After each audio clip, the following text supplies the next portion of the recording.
How's that salsa going? Well, I half started and then I had to check my wrap, and I think I overcooked the first one, so trying to just do another little one quick. The wrap is not browning as much as she wants, and the pan is quite dried out.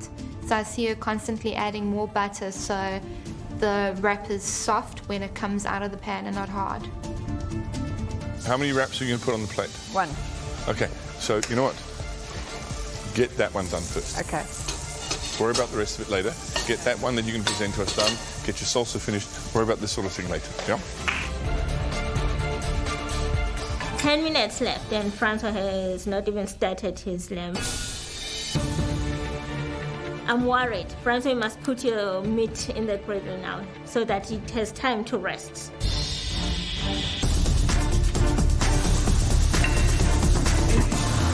I took the lamb, seasoned with salt and pepper. I seared them off. After that, probably 30 seconds on the fat on the other side, so there's no raw pieces on the sides. I think you were just trying to crisp it up, the fat side of it. And in actual fact, that specific cut would be much nicer if it's nice and medium and not medium rare.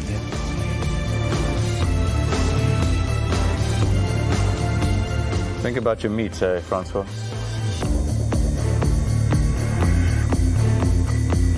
He's the king of meat.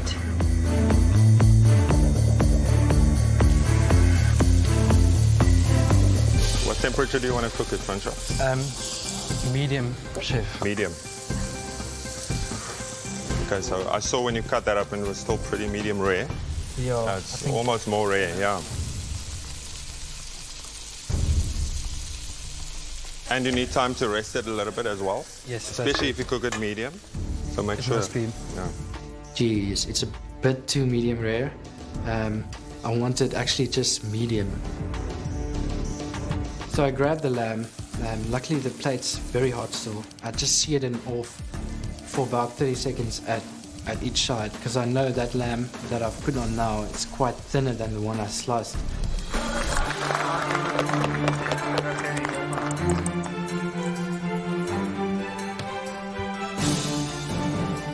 We've got just under 10 minutes to go. I'm a bit worried about the color of the tomatoes, because usually tomatoes for a salsa are supposed to be quite vibrant and red. These are a little bit orange, but anyway. I've got an idea of what I want it to look like. It's not glamorous, but I think it'll look good. And I get all my elements ready to start plating.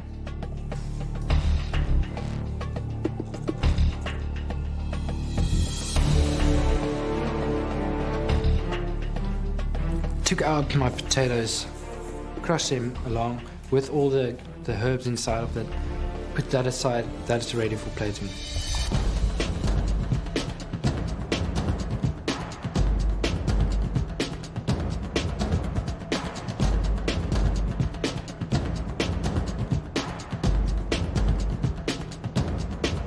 I fold my wrap. It doesn't look fantastic. 2 minutes left. So I have to rethink quickly, because you can't just have a sealed wrap on a plate. You've got to expose the meat.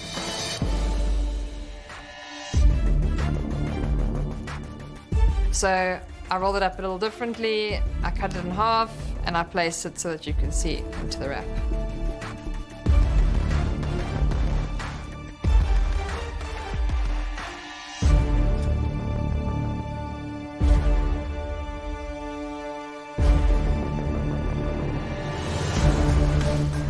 Thirty seconds to go, guys.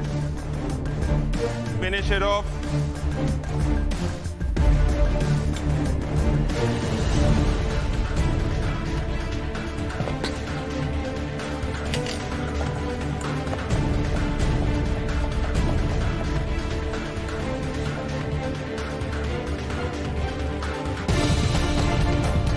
And 10, 9, 8, 7, 6, 5, 4, 3, 2, 1.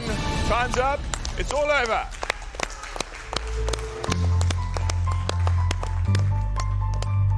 Looking at my plate, I think I'm feeling very comfortable.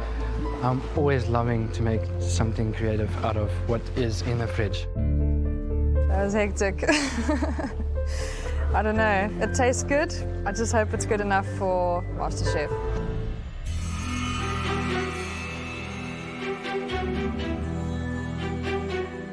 Hi there, Penny. Hey, Penny. Hello. Penny. Hi. So, Penny, tell us about your dish. What did you come up with? I made a wrap / roti and meatballs and with 2 sides. One of the biggest problems with meatballs is keeping them so that they're fluffy, so they're flavorful, they're not dry, and they've got a lovely texture to them and they're light. Otherwise, meatballs can be a terrible thing to eat and the worst thing to think of for a challenge if you don't get them right.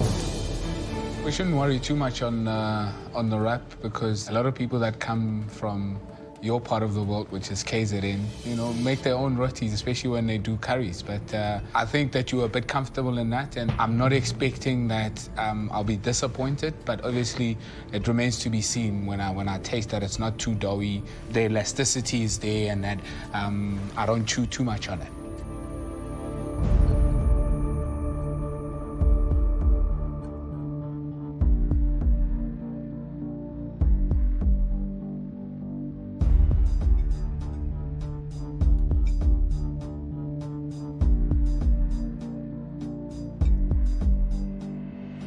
So, Benny, what do you think?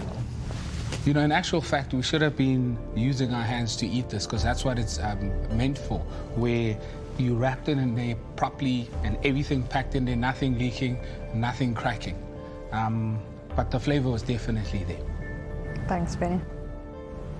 You made a really fabulous meatball. I mean, the flavor was fantastic. The texture was, you know, almost more than what I expected. For me now, this is not just a simple dish anymore. Thanks, Ruben. These are great flatbreads, rotis, whatever you want to call them. It's good dough. And in the salsa, you can pick up the gherkin. It just gives the salsa a little oomph. But, you know, this was simple. We saw what Francois was up to. He's a great cook as well. Yeah. He worked like a demon, as did you. You'll have to wait and see. Thank you, Penny. Okay, Penny. Thanks, Penny. Thanks Thank you very very much. much. So I'm walking to the judges. I don't know if it's good enough. And these 40 minutes is really like 10 minutes.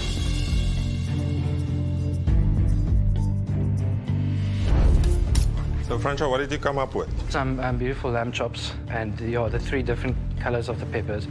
And then crushed potatoes, crushed herb and garlic potatoes. And is that carrot puree you got on there as well? That is carrot puree, that's correct, chef.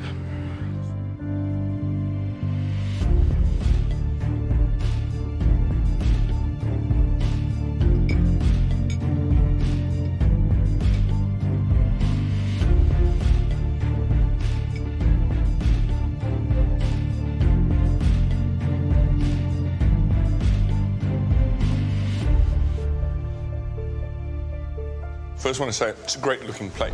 It's very neat. Crushed potatoes, grilled lamb chops, carrot puree. Tasty. Love the onion, little sweet caramelized onion on top. Lamb is cooked, seasoned. It says winter, it says warm. And then you've got summer salsa in the middle of the plate. And while it's a beautifully crafted salsa, it doesn't fit in on the plate for me. There's a textural thing there that I'm finding a bit odd. I don't know. The puree has to have the right texture. Unfortunately, you didn't cook the carrots long enough. And also, when you make it, you should actually cook the carrots with a little bit of the cream too, and then blend it up. I think you were on the right track with the flavors though. And I love the potatoes, the way that you made them, and the caramelized onion, good accompaniment to roast potatoes, and you smashed them. You still left the skin on, but still, it gave that texture and also the sweetness that come from the onion and also the skin. You the meat guy. So far we've tasted lovely meat, cuts of meat that you cooked were cooked to perfection. And I think that's your strong point. So thank you. Thank you very much, chef. Thanks, Francois. Thank you. Today we set you a crazy task, 40 minutes, and all you had to work from was a fridge packed with some relatively ordinary produce. Quality was great. You really had to think on your feet. Francois, undercooked carrots was always going to be a stumbling block for that puree. Penny, concentrating on your strengths, on flavour rather than plating. A simple plate, nevertheless. The next person to leave the MasterChef kitchen is... Is this my last time in the kitchen or not? My heart's pumping.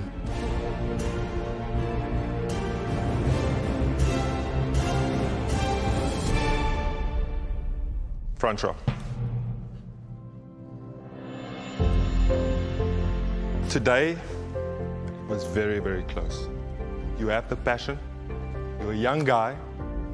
We want to see you in a kitchen, cooking, and just learning and honing your skills.